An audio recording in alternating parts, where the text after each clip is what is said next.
அதான் நேற்றைய தினம் இப்போ இருக்கின்ற பொருளாளரும் பொறுப்பாளர் எஸ்.ஆர். சேகர் அவர்கள் நேற்று சந்தித்தோம். இன்றைக்கி மாநில தலைவரை சந்தித்து இந்த தேர்தலை எப்படி சந்திக்கப் போகிறோம், எப்படி வாக்குறுதி இருக்கலாம் என்ற ஒரு எண்ணத்தையும் 22 ஆண்டுகள் அரசியல் பயணம் இருந்த காரணத்திலும் அதையெல்லாம் பிரதிபலித்து வந்திருக்கின்றேன். அது மட்டும் இல்லாமல் என்னுடன் இயக்கத்தில் இணைந்தவர்களுக்கெல்லாம் பொறுப்புகள் வழங்கப்பட்டிருக்கின்றன. இந்த தேர்தலை முன்னிட்டு மேற்கொண்டு அவர்கள் இந்த தேர்தல் பணிக்காக என்ன பொறுப்புகள் வழங்க வேண்டும் என்பதையும் நீங்கள் உடனடியாக அறிவித்தால் அது சிறப்பாக செயல்படுவார்கள் என்ற எண்ணத்தை பிரதிபலித்து வந்திருக்கின்றேன்.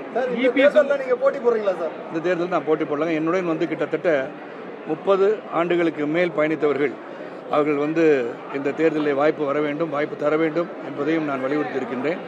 அவர்களுக்காக உழைப்பேன். அது மட்டுமல்லாத இயக்கத்துக்காக என்டிஏக்காக தேசிய நாயக்குடி வெற்றி பெறுவதற்கு கடுமையாக உழைப்பதாக முடிவெடுத்தோம். எடப்பாடி பழனிசாமி கருணை உதவி தொகையாக 10,000 ரூபாய் கொடுத்திருக்காரு, அறிவிச்சிருக்காரு. எப்படி பார்க்குறீங்க?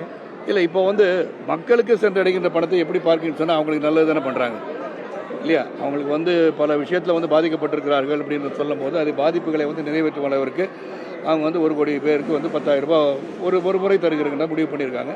அதுபோக பல சலுகைகள் அறிவித்திருக்காங்க. இப்போ ஆட்சியாளர்களும் அறிவித்திருக்கிறார்கள். 6,550 கோடி உடனடியாக தந்திருக்காங்க.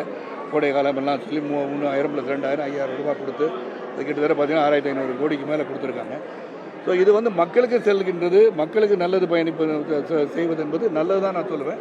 அது யார் செஞ்சாலும் நல்லது தான், அதை குறை சொல்வதற்காக இல்லை. மக்களுக்கு அதாவது வறுமை கோட்டு கீழே இருப்பவர்களுக்கு அது சென்றடையும் போது உண்மையிலே இது மகிழ்ச்சிகரமான செய்திகள். இருந்த போதிலும் மக்கள் மீது அந்த வரியை நான் போட்டு தான் கருணை உதவித்தொகை வழங்க போறேன்னு சொல்லிட்டு அவரே தான் சொல்றாரு. தமிழக மக்கள் வரி சுமையால பாதிக்கப்பட்டிருக்கிறாங்க, அதையும் அவரே சொல்றாரு. ஆனா அவரே இந்த வரியை திருப்பி நான் மக்கள் அதிகமாக போடுவேன்னு சொல்றாரு. அதாவது இப்போ நம்ம முதல்ல பார்க்க வேண்டியது என்னன்னு சொன்னால் 10 லட்சம் கோடிக்கு மேலே கடன் இருக்கு தமிழக அரசு. அந்த கடனை நிவர்த்தி செய்வதற்காக வருகிற தேசிய ஜனநாயக கூட்டணி வெற்றி வந்த பிறகு அதில் மேற்கொண்டு நம்ம பொருளாதார அடிப்படையிலே கடன் வாங்காமல் எதையுமே நிறைவேற்ற முடியாது. ஆனால் தொழில் வளத்தை பெருக்குகின்ற அளவுக்கு அந்த கடன் உதவியாக இருந்தால் இதை படிப்படியாக குறைப்பதற்கு அவர்கள் முடிவு எடுப்பார்கள்.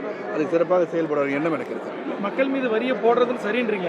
இல்லை, மக்கள் மீது வரியை போட நான் சொல்லலை. முதல்ல இருக்கிற ஆமாம், அந்த மக்கள் வரி போடுறது மட்டும் இல்லை, எதாக இருந்தாலும் வரியை வழங்காமல் அரசு நடக்காதுல்ல.